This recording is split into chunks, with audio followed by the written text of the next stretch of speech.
आता शहाद्यातच बांधकाम कामगार सुविधा केंद्र सुरू. बांधकाम कामगारांसाठी खुशखबर. आता शहाद्यातच बांधकाम कामगार सुविधा केंद्र झाले सुरू. बांधकाम कामगार फॉर्म भरण्यासाठी खाजगी ठिकाणी पैसे लागत होते, तर कार्ड घेण्यासाठी नंदुरबार येथे लहान लहान मुलांना सोबत घेऊन 1 ते 2 दिवस रांगेत उभे राहून कार्ड मिळत होते.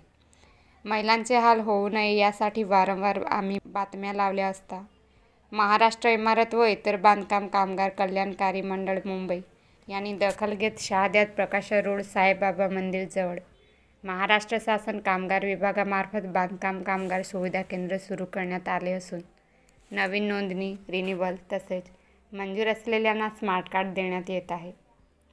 कार्ड घेण्यासाठी आधार कार्ड व स्वतः लाभार्थी लागत आहेत. तसेच ज्यांना कार्ड मिळालेले आहे त्यांना भाड्याचा संच व कामगार साहित्य पेटी संबंधित एजन्सीमार्फत लवकरच शहादा येथे वाटप होणार असून कार्ड मिळालेल्या लाभार्थ्यांना कळवण्यात येणार आहे, अशी माहिती शहादा तालुका बांधकाम कामगार विभाग अधिकारी यांनी दिली आहे.